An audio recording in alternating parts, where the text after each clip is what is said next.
Hey, Raymond here from the Beginner Photography Podcast, and today we're talking about how to stand out as a photographer in a saturated market. So let's get into it.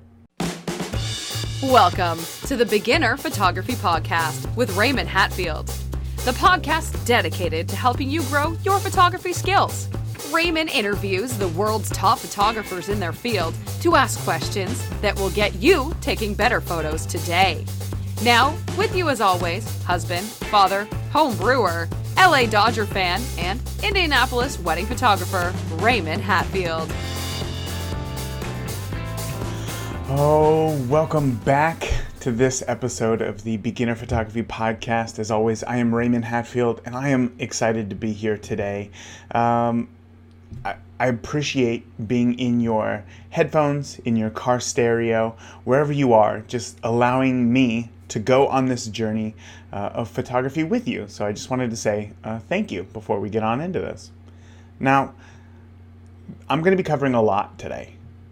There are really 4 steps to standing out as a photographer in any sort of market, especially a saturated market.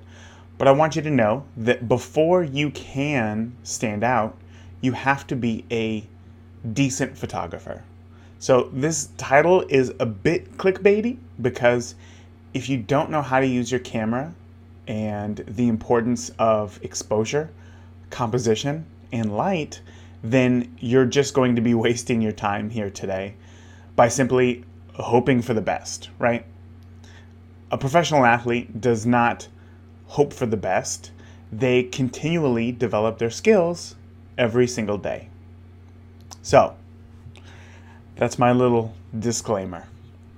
For this whole thing, I realized I kind of mapped out this whole episode, and I looked at it all, and I thought these are, I often tell guests before they come on the show that the listeners are you guys are the photographers going from 0 to 1 rather than 1 to 100. There are so many podcasts that cover the 1 to 100.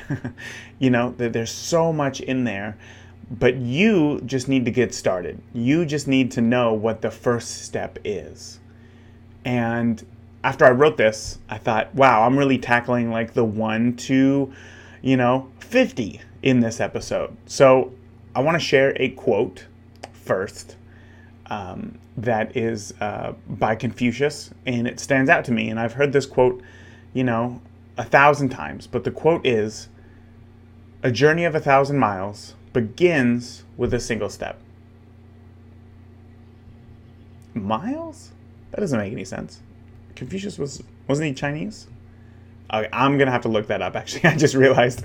But regardless, the message stays true, right? A journey of 1,000 miles begins with a single step. And as I said, I've heard this quote more times than I can count.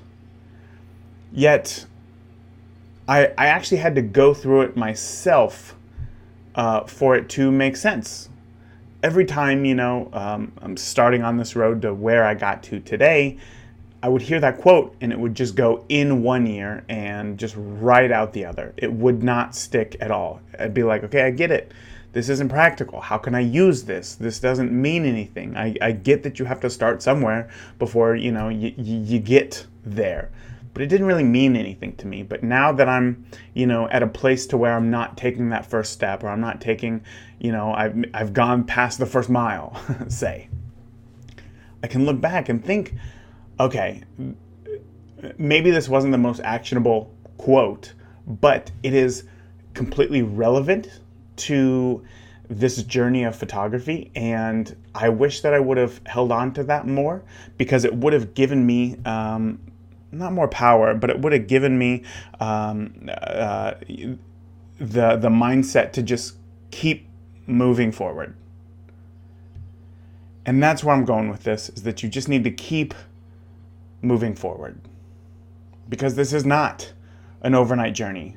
It's not an overnight journey. It's all about persistence, and the person who stays in the game the longest wins. But you have to start with that single step.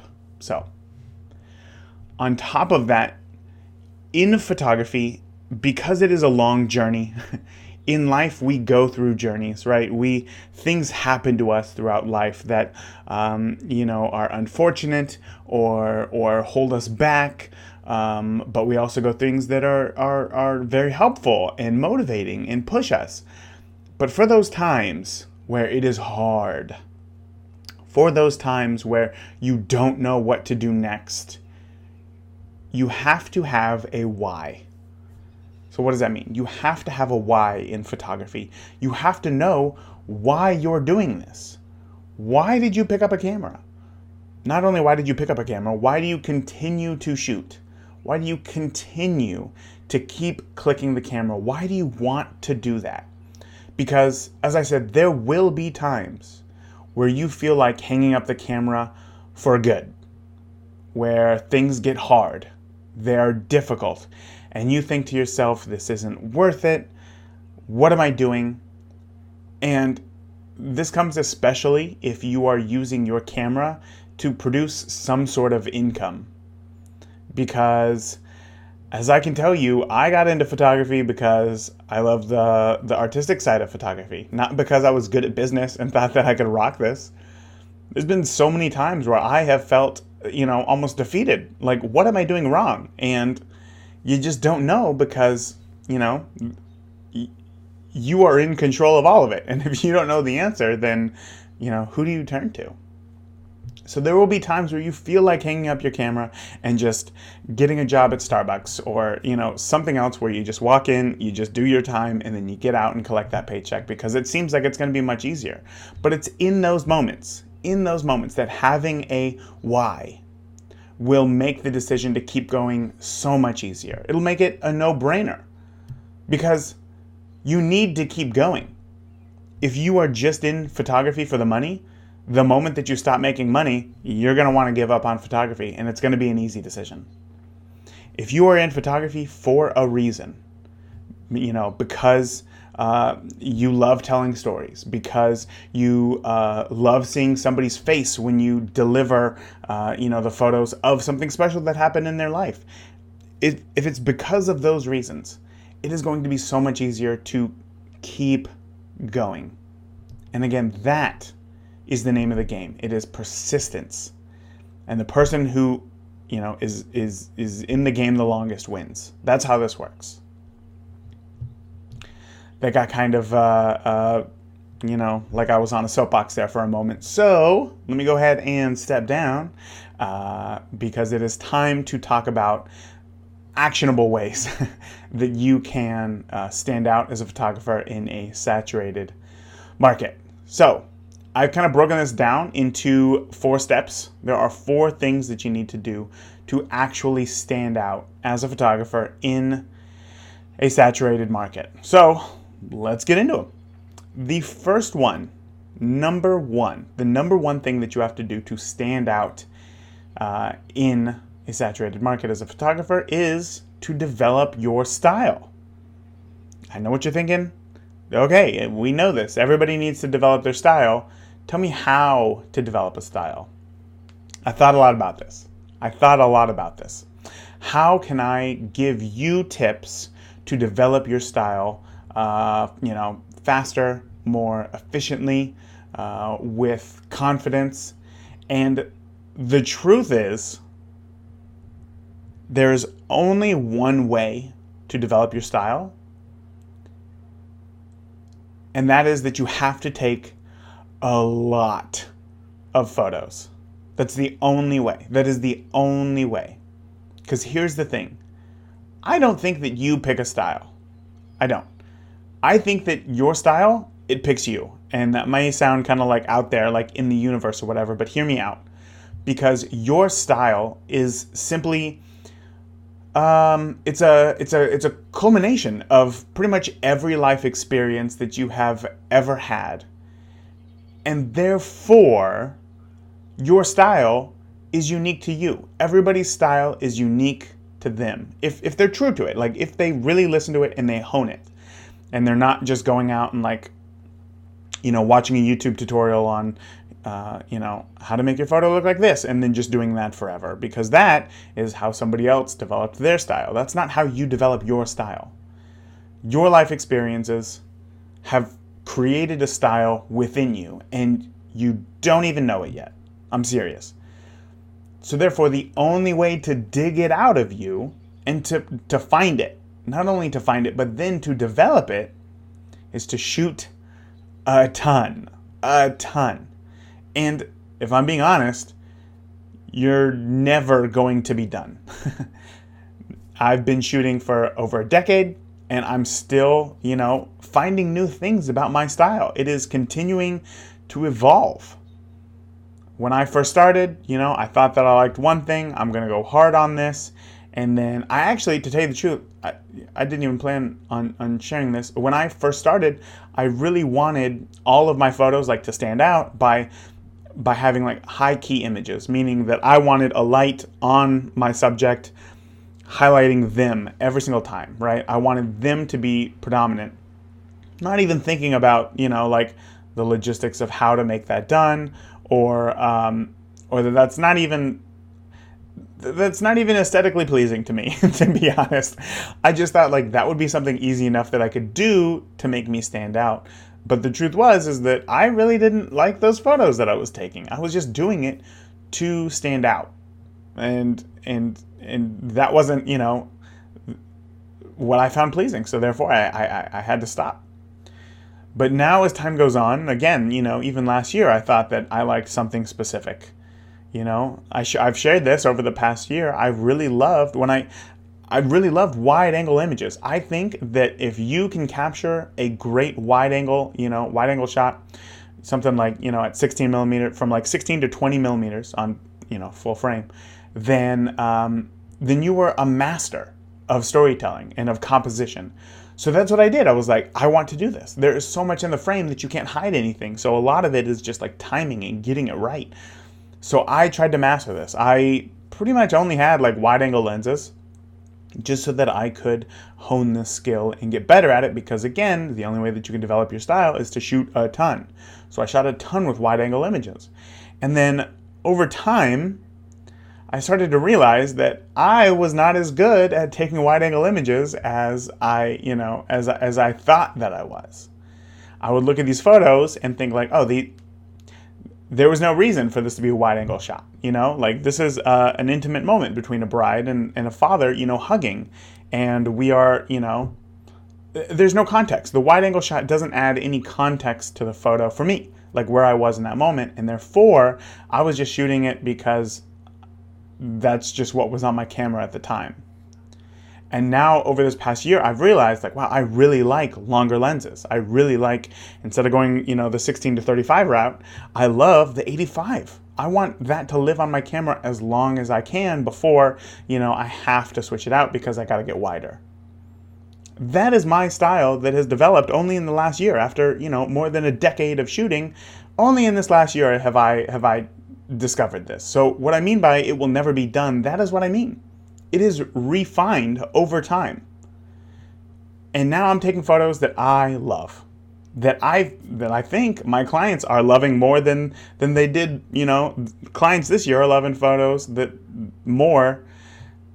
Okay, I got way ahead of myself. My clients this year, I feel, love their photos more than my clients last year. And I would never have found this if photography got hard and I gave up after the first year, or 2 years, or even 8 years. I never would have found this. So it will never be done. You can't describe your style. You can't say, this is my style. This is how I shoot every time. As long as I do this, I'm good. You can't do that. Because it's in the way that you frame your shot one more inch to the left. It's in choosing 1/160th of a second of a shutter speed over 1/25th of a second. It's shooting at f2.8 over f1.8. These small changes that you make are what will create your style, will be the culmination of your style, and nobody can tell you what that is. You can't even pick that out right now. It has to be discovered. It has to be pulled out of you. Because style is so much more than just the way that a photo is edited. It is everything. It is everything that goes into creating that photo. Where you shoot it, how you shoot it, the angle at which you shoot it, where the light is when you shoot it. And editing is an important factor. It is. There's no denying that. Editing is an important factor. But you're not there yet. You are still trying to figure out, if you're still trying to figure out what your style is, you need to focus on the technical abilities to figure that out.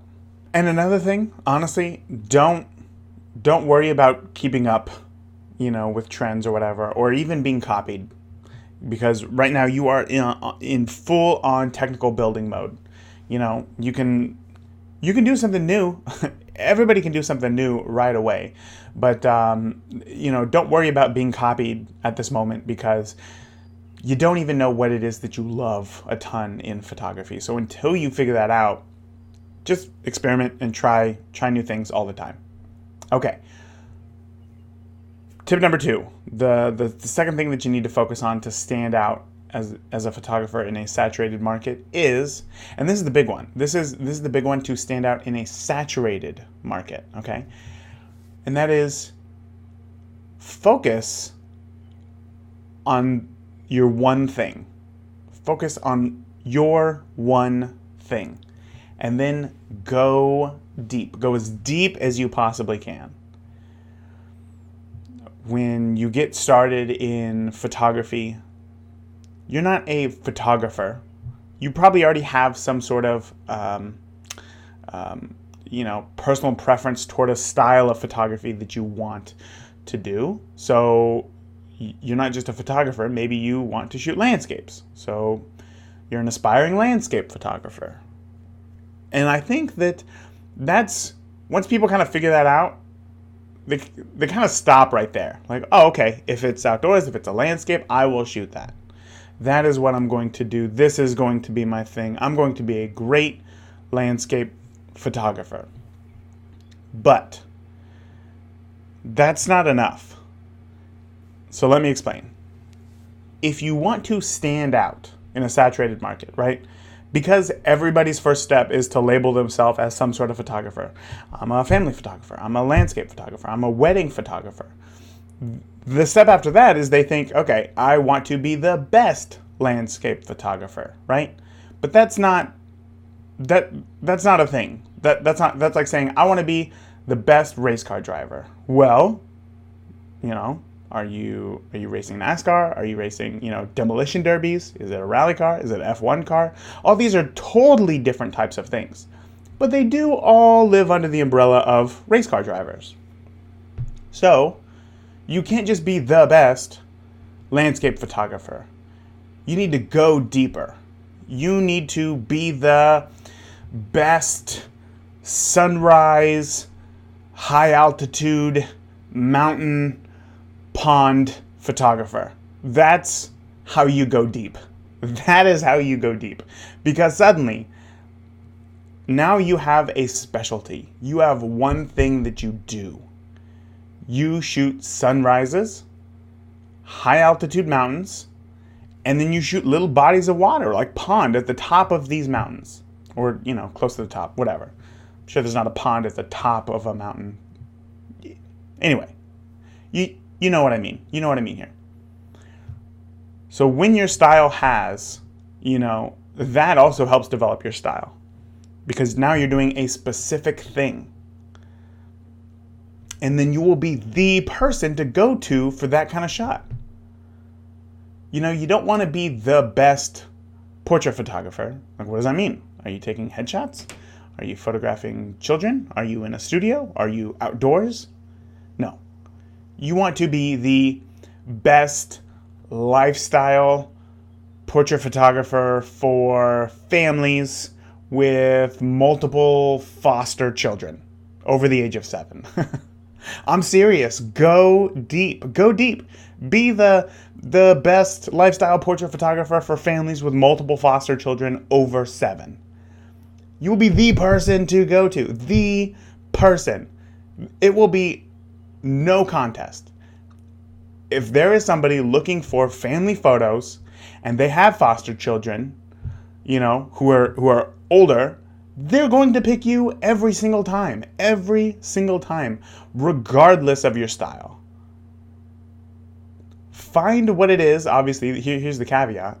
Find what it is that you love, and then focus on that one thing. You see, here's the thing. You can't pick that out today. You can't say, oh, you know what? I'm going to shoot weddings for couples on their second marriage over 30 in, cornfields. You can't do that. You can't do that. You have to figure out what it is that you love and then go from there. Okay? But I want you to keep that in mind. What is it that you love to shoot? And I'm sure that you can figure out something. You're not a portrait photographer. You're a family photographer. Okay. Now you know the next step. Go deeper. Who are you a family photographer for?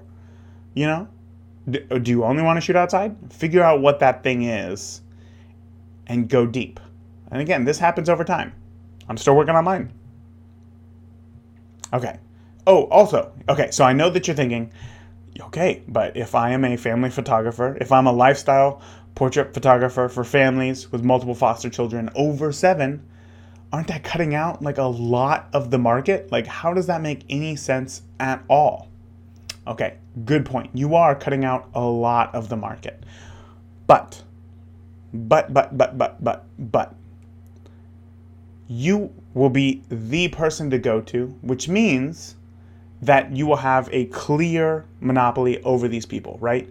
Not only that, you will love what it is that you do because you have picked this out. Your job is going to be more rewarding. You are going to know how to cater to that person. Do you think, McDonald's is sad because some people decide that they want tacos over cheap hamburgers? No, they're not. They know that one thing that they love and they go deep. A lot of people like, a beer or a mixed drink with their dinner. Does McDonald's offer that? No. And yet they are extremely profitable. One of the most, in fact, I think it is the most profitable restaurant in the world. Do they care? No. They're cutting out a lot of people. But they know the one thing that they are good at, that they want to do, and then they just go deep. They go deep. Don't worry about cutting people out. Focus on yourself. And then take that first step, because this is a 1,000-mile journey and you will need persistence. But one day you are going to get to a grassy area after climbing up a mountain for, years. You're going to get to a grassy area and things are going to even out and you're going to think, oh my gosh, I figured this out. I'm finally to a place to where this is easier. Again, it's all about persistence. Okay, the number 3 thing that you can do to stand out as a photographer in a saturated market is to charge more. This is all mindset. Now, I don't know if you're cringing right now, like, ugh, or thinking, yeah, I know, but I live in like a rural town or whatever. If there's anybody in your town, in your rural town, can I say that word? Am I saying that correctly? Rural, whatever. This is kind of embarrassing. Okay, so if there is anybody in your town, in this rural little town that owns, a Mac laptop or a computer or something, there are people who can afford photography. If you have a target near your city, you can be sustained as a photographer who charges their worth. I promise you. Because these two things, Apple laptop, or just Apple in general, and Target, focus on people who are value conscious and not price conscious. These are two very different things. Value conscious and price conscious are two very different things. People buy, Apple computers because they're perceived as more reliable. They're perceived as higher end. They're perceived as, more, of a status symbol. And people pay for that. If you go to the Apple store, you will see computers that cost, 4 times as much as an equivalent Windows-based computer. So why would anybody buy the Mac system? It's because of the perception of that. Like, oh, this costs more. It has to be better. People just think that, and I can't, I can't change their minds. I think that way too sometimes. I see a cheeseburger for, $2, and I see a cheeseburger for $20, and I think to myself, my brain isn't logical at that moment. I'm not thinking, but is that $20 cheeseburger 20 times better than the $1 cheeseburger? No, I'm thinking, oh man, there's got to be something in that $20 cheeseburger that is pretty good. I want to give that a shot. It's not, people don't make rational decisions when it comes to money. As much as we try to, people just don't make rational decisions when it comes to money. Let me ask you a question. You have a very important event. You have a once in a lifetime event happening. It's your wedding day. It is your wedding day. And in this fantasy of ours, there's no budget, right? Don't even think about money here. And you're looking at two photographers, and one photographer charges $500 for the entire day. To come out, shoot your entire day for $500. And then another photographer charges $5,000 to come out and shoot for just 8 hours. Who do you think is the better photographer? Whose photos do you think will come out better? Who will provide a better experience for you? If you're thinking the $5,000 photographer, I don't know why, because I didn't give you any sort of context. I didn't give you any of their background. I didn't, tell you anything about them except for the price. Proving that this is all mindset. It is all mindset. People don't know you, right? And I got to tell you, I was scared when I first started. I was scared to charge more than what I was. I think I shot my first wedding for, I believe, $700. And I was scared to charge more than that because I thought that it would severely limit my market for the people who could, pay for my services. And I thought to myself, photography shouldn't be a luxury. Everyday people should be able to afford this. But then I realized, wait a second, photography is kind of the definition of a luxury. It is not required for life. It is extra. It's a luxury. It's pictures. Pictures are a luxury. Nobody needs them. People want them. Nobody needs them.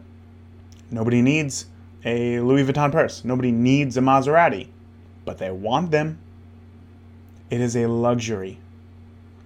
People tell themselves stories that they are not worth the money. You think to yourself, well, if I can't afford a Maserati, I can't charge Maserati prices. And then they box themselves into a corner. Because if you just give yourself that mindset, it's easier to charge pennies. And if you charge pennies, you will overwork yourself. You'll get work, but you will overwork yourself.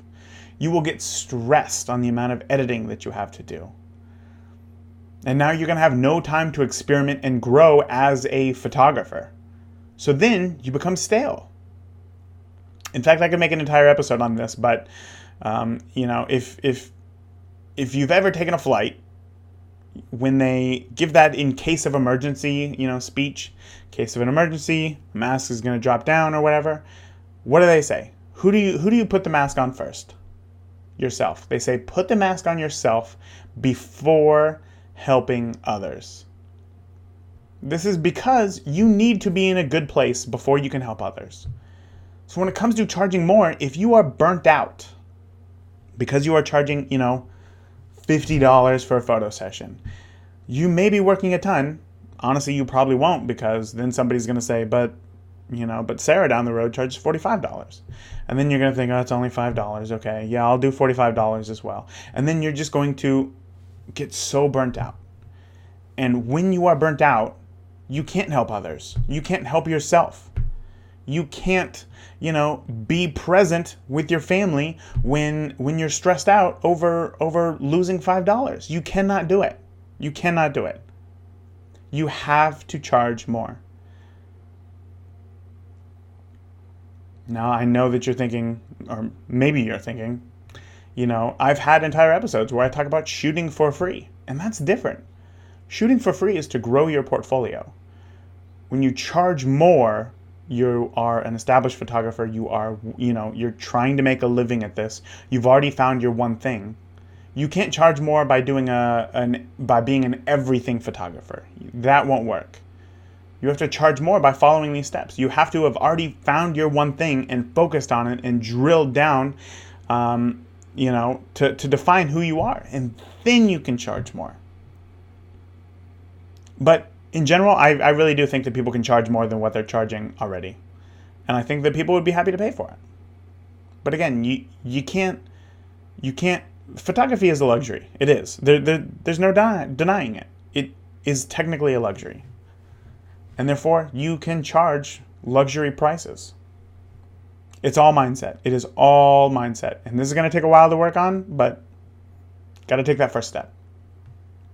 All right, we made it to step 4. Step 4. When you are trying to stand out as a photographer in a saturated market, step number 4 is to care about other people. So what does that mean? Well, we live in this world of social media scalability, right? People want to post something on Facebook and then get an inquiry right away. People want to pay, $5 to boost a post and then book a $1,000 wedding. And if that were the case, I would pay $5 I'd be able to book out an entire year in one day for $50. And that just doesn't work. It does not work. Why is that? Because you haven't made enough of a personal connection with people. You can either be high volume, low cost, and then you just don't have time to give people attention. You just, show up, do your job, and then go home and deliver what you promised and then move on. Or you can focus on people. This is where charging more comes in. You focus on people and you go one-on-one. One-on-one is going to be the way to do it. And, you can just look at the numbers. If you have an ad saying, I will shoot your wedding for $1,000, that ad can be shown to 2,000 people. And maybe one person might book you, maybe, if you're lucky. But if you are in a room of 100 brides and you go and you talk to them individually, one-on-one, I promise you, 5 of them will book. And you talk to them and you listen and you find out about their wedding day, 5 of them will book. It's because you went one-on-one. You made that personal connection. I just realized I can't do that math in my head, what the ratio would be. But you have a lot less people and you book a lot more weddings or shoots just by going one-on-one, making that personal connection with people. People buy from people. People don't buy from ads. People buy from people. And you may be thinking, well, what about Amazon? Amazon is, a big, company and they make tons of money. In Amazon's early days, they realized that people buy from people and they prioritize reviews. Reviews that are left by people. Reviews are incredibly important because they come from people. You believe that you can trust people. And people want, I've said people so many times. People want to help. People want to be nice. And the other thing is that if you do a good job, right? If you do one-on-one and, you say, how can I help you? What can I do for you? Tell me about your wedding day. That sounds wonderful. Be genuinely interested in them. And you really go one by one or one-on-one. People will feel that connection. They will then want to share you with their friends who are, either getting engaged or, I'm talking a lot about weddings here, but this really applies to everything, family photographers, because that will make them the hero. People want to be a hero, right? That's a great feeling. If people share you, then they become the hero. But you got to do that by going one-on-one. So, figure out also ways that you can give back to help be found by your ideal clients. Do, charity auctions if it's for affluent families. Or donate your time at special events if it's for something that you are really passionate about. Help people. Care more about people. That's what you got to do. And people want you to succeed. Just think about that, the Chewbacca mom. If you don't know, she's this woman who I think she bought like an animatronic Chewbacca mask at a store and then just found so much joy in laughing while wearing this mask because it looked like Chewbacca was laughing. She took a video of herself putting it on for the first time, and then she posted it, and people loved it. They loved it. People shared it all across Facebook. It had like 1 million shares in like the first minute or something. Not really, but I mean, it was shared a ton. And this video of this woman laughing who had a mask on was not valuable at all. Like, there was no educational value to it. You didn't learn anything. It made people feel good. And people wanted to praise her for that by sharing her message, because people wanted to be the hero.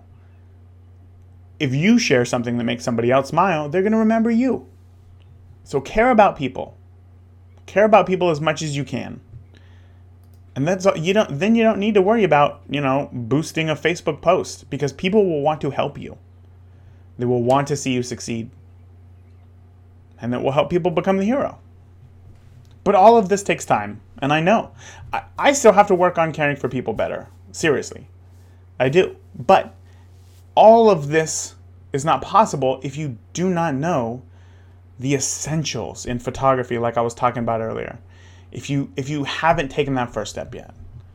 And chances are you cannot implement all of this tomorrow, because you don't know who you are yet as an artist, as a business owner, if that's what you want, if that's the way that you want to go, or you don't know how you want to make the world a better place by caring for people.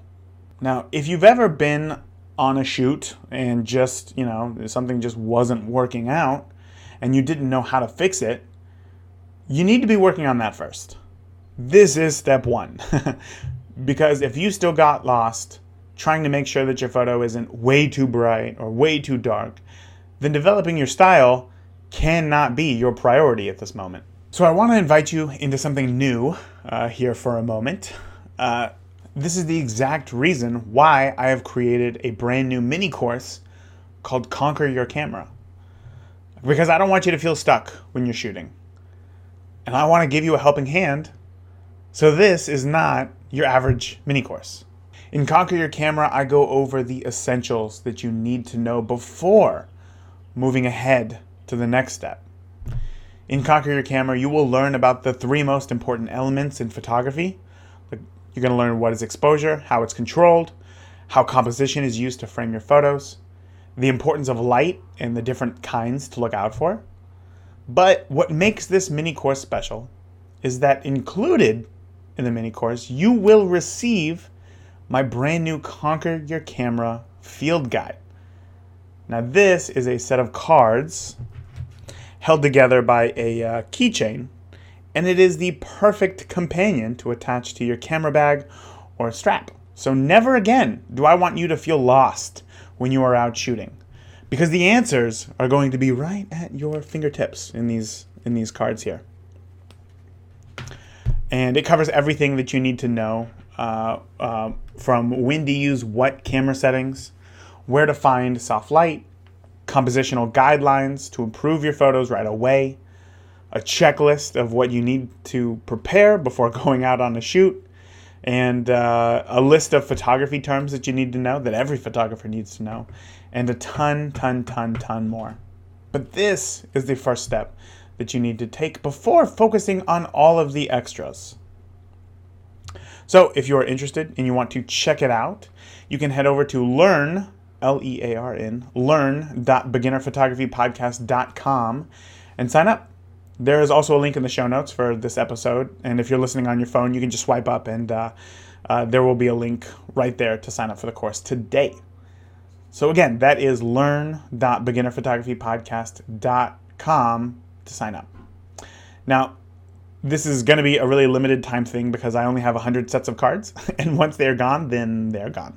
But on top of that, note that currently the cards are only available for those in the US, as shipping prices outside the country are just astronomical, but there is a special price for those living outside the US who can't get the cards. So one last time, if you want to find out more, that's learn.beginnerphotographypodcast.com, learn.beginnerphotographypodcast.com.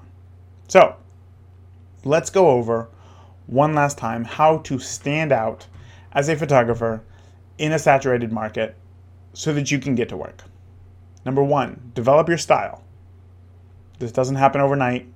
Your style finds you. You need to take a lot of photos. Number 2, focus on one thing. Don't be a portrait photographer. Be a lifestyle family portrait photographer for multiple foster children over the age of 7. Charge more. You have to help yourself before you can help others. And that perceived value will help you so much more than you think that it will hurt you. And number 4, care about others.